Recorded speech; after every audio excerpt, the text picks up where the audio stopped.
Shai Gilgeous Alexander is one of the best young players in the league. The former 11th overall pick has been awesome in his NBA career so far. He was a starter on a playoff team his rookie year.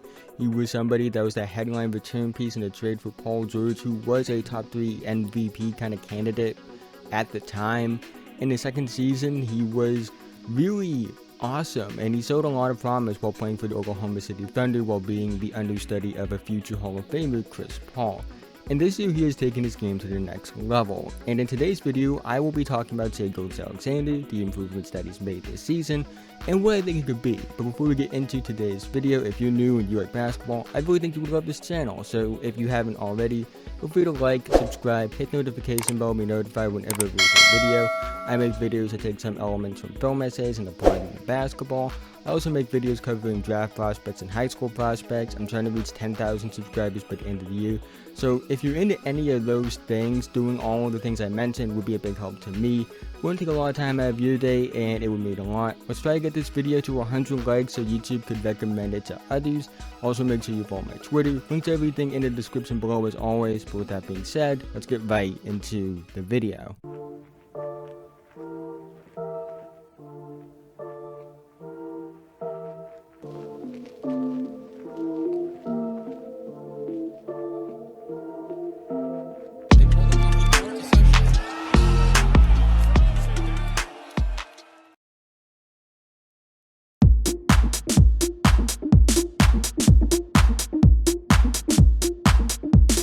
This season, Shai Gilgeous Alexander is averaging 23.5 points a game, 5 rebounds a game, and 6 assists per game on 51, 40.5, 80.3 shooting split. He's averaging a career high in points per game, assists per game, field goal percentage, 3-point percentage, 2-point percentage, and true shooting percentage. He's also averaging a career high in field goal attempts, 3-point attempts, 2-point attempts, and free throw attempts. So that automatically, to me, is a very encouraging sign that his efficiency is increasing as his volume is increasing, especially considering that it isn't like a small increase in efficiency either. His field goal percentage is up 3.9%, his 3-point percentage is up 5.8%, his 2-point percentage is up 4.6%, and his true shooting percentage is up 5.9%. So it's not like it's like less than 1% increases. These are significant increases to his efficiency.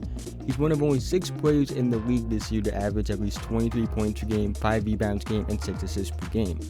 The other 5 players: Steph Curry, who's the best point guard in the league; James Harden, who's the best shooting guard in the league; LeBron James, who's still probably the best player in the league and one of the 2 best players to ever do it; Nikola Jokic, who's a top 2 center in the league; and Luka Doncic, who has had one of the best starts to an NBA career of all time. That's an elite company to be in. And while I'm not saying that he's on the level of, even close to the level of the players that I mentioned, because the numbers aren't everything, the fact that his numbers are in the same category as 5 top 10 players in the league is impressive nonetheless. What makes it all impressive as well is the fact that he is a heavy self-creator. This season, 68.8% of his shots are 2-point field goals. Only 6.9% of his 2-point field goals are assisted on. 31.2% of his shots are 3-point field goals. Only 32.3% of those shots are assisted on. That means 60.8% of his shots are not assisted on. Now, you might be saying that OKC isn't winning and he's putting up empty stats, and yeah, the OKC Thunder are 16-21. Considering that the oldest player in the rotation that has played at least 30 games this season is only 26 years old, and the only vets that get significant play time are George Hill and Al Horford, I think it's more than understandable as to why the Thunder aren't a playoff contender in a tough conference. Don't you think? But regardless of that, I also think the fact that SGA has a 62.72 shooting percentage, given the volume and production he has, is telling that it's more than just empty stats. If you can put up numbers that only top 10 players in the league are putting up while remaining as efficient as those guys, then I don't think the numbers you're putting up are empty. I think the record is more of a reflection of it's just a very young team around SGA more than it is about SGA. Also, I think that SGA is just a very unique player to watch and very fun player to watch in general. He's not the most fast, he's not the most athletic guard like the John Morants and De'Aaron Foxes of the world, yet he gets through the rim at a good rate and finishes well at the rim as well. He has a lot of craft to his game. He plays the game like it's an art, not a sport. Everything about his game is just funky. He plays at his own pace, a pace that really shouldn't be able to happen for somebody that's this young, but somehow he's able to do it, and I absolutely love it. And listen, let me tell you something. I was super high on Shai Gilgeous Alexander from the jump. I was super high on him back when he was committed to play at Florida before he flipped his commitment to Kentucky. I was super high on him entering that college season. I thought he was a legit NBA prospect. I had him in my top 20 for 2018 during the preseason. By the end of the year, he was top 10, top 5 is on my board. I believe I had him 6th or 7th on my board, actually. I was always super high on him, even when, he wasn't necessarily viewed as a one-and-done prospect in the beginning. And I'm happy, because even he has exceeded my expectations. The first season, I saw coming. Like, his rookie year, that was exactly what I expected from him. His second year, it was a bit surprising, but not out of the question. What he's doing this year, though, I didn't see coming.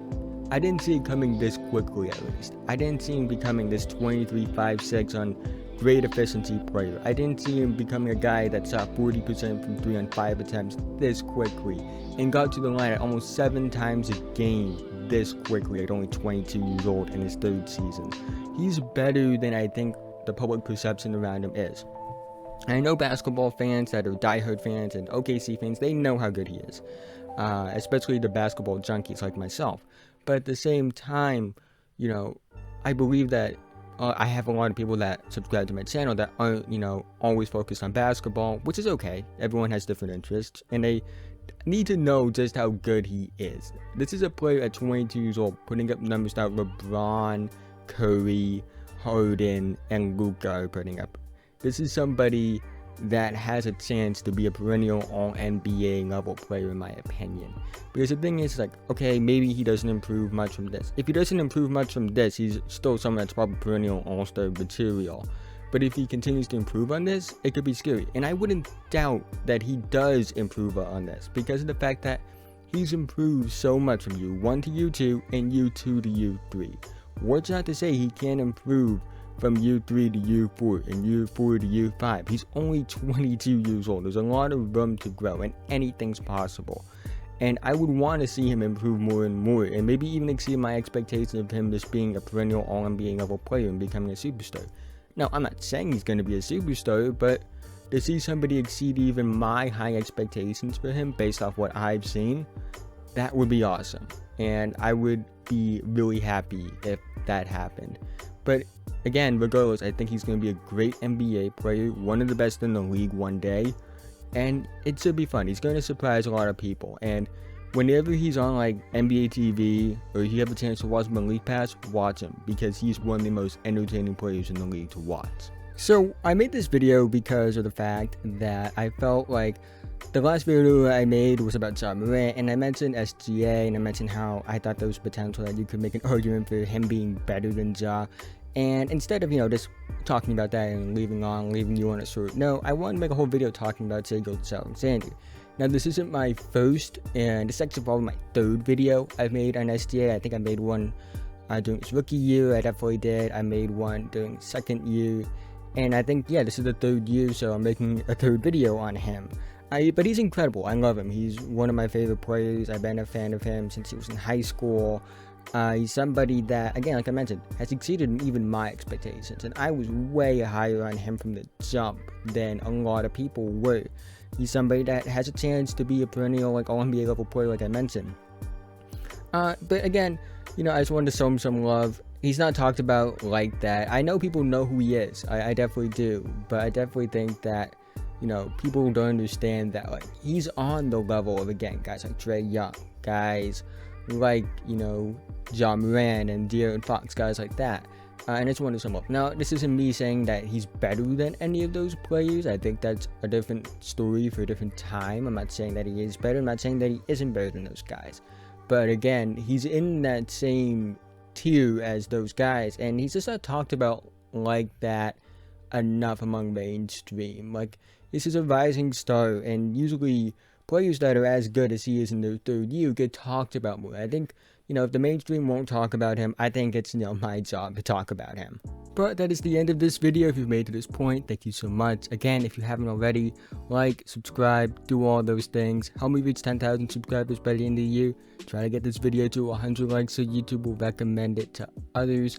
Maybe go check out some other videos on my channel as well if you have time. But let me know down in the comment section below, what do you think about Shai Gilgeous Alexander? What do you think his ceiling is? What do you think his floor is? How good do you think he is? Who do you think he's better than? Who do you think he's not better than? We'd love to hear your opinions down in the comment section below. Try to be as civil as possible, even though you probably won't be, because it's the internet. But at the end of the day, it is what it is. But with that being said, have a nice day.